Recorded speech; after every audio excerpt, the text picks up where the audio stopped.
ನಮಸ್ಕಾರ ಎಲ್ಲರಿಗೂ. ನಾನು ನಿಮ್ಮ ಸಹನ. ಕತೆ ಬಂಡಿಗೆ ನಿಮ್ಮೆಲ್ಲರಿಗೂ ಸ್ವಾಗತ. ಇಂದು 4ನೆಯ ದಿನ ನವರಾತ್ರಿ. ನಾವು ದುರ್ಗಾದೇವಿಯ ಮತ್ತೊಂದು ರೂಪವಾದ ಮತ್ತೊಂದು ಅವತಾರವಾದ ಕೂಷ್ಮಾಂಡೆ ದೇವಿಯನ್ನು ಪೂಜಿಸ್ತೀವಿ. ಇದು ತುಂಬ ಕುತೂಹಲಕಾರಿಯಾದ ಕತೆ. ಯಾಕೆ ಅಂದರೆ ಕೂಷ್ಮಾಂಡು ದೇವಿಯಿಂದಾನೇ ಈ ಬ್ರಹ್ಮಾಂಡ ಸೃಷ್ಟಿಯಾಗಿರೋದು. ಹೇಗೆ ಅಂತ ಈ ಕಥೆಯ ಮೂಲಕ ತಿಳ್ಕೊಳ್ಳೋಣ.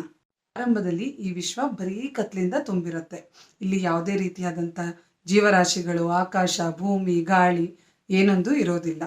ಇಲ್ಲಿ ದೇವತೆಗಳಿಗೂ ಮತ್ತು ಋಷಿಮುನಿಗಳಿಂದನೂ ಇದಕ್ಕೆ ಪರಿಹಾರ ಸಿಕ್ಕಿರೋದಿಲ್ಲ.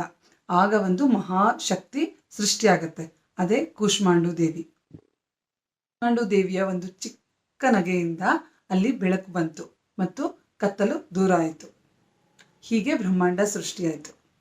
ಅವಳು ಸೂರ್ಯನಿಗೆ ಪ್ರಕಾಶ ಮತ್ತು ಉಷ್ಣತೆಯನ್ನು ನೀಡಿದಳು ಮತ್ತು ಸೂರ್ಯಮಂಡಲದಲ್ಲೇ ವಾಸ ಮಾಡಿದಳು. ಹೀಗೆ ಅವಳಿಗೆ ಸೂರ್ಯಮಂಡಲ ಸ್ವರೂಪಿಣಿ ಅಂತ ಹೆಸರು ಕೂಡ ಬಂತು. ಕೂಷ್ಮಾಂಡು ದೇವಿ ಹೇಗಿದ್ಲು ಗೊತ್ತಾ?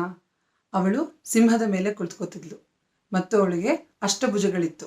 ಒಂದೊಂದು ಭುಜನೂ ಅವಳ ಒಂದೊಂದು ಶಕ್ತಿಯ ಸಂಕೇತವಾಗಿತ್ತು. ನವರಾತ್ರಿಯ 4ನೇ ದಿನ ನಾವು ಕೂಷ್ಮಾಂಡು ದೇವಿಯನ್ನು ಪೂಜಿಸುವ ಮೂಲಕ ನಮಗೆ ಆರೋಗ್ಯ, ಜೀವನದಲ್ಲಿ ಬೆಳಕು ಮತ್ತು ಶ್ರೇಷ್ಠತೆ, ಶಕ್ತಿ ದೊರೆಯುತ್ತದೆ. ಮತ್ತೆ 5ನೇ ನವರಾತ್ರಿಯ ದಿನ. ಮತ್ತು ಮರಿಬೇಡಿ ನಮ್ಮ ಕತೆ ಬಂಡಿಯನ್ನು ಲೈಕ್, ಸಬ್ಸ್ಕ್ರೈಬ್ ಮತ್ತು ಶೇರ್ ಮಾಡೋಕ್ಕೆ. ನಮಸ್ಕಾರ.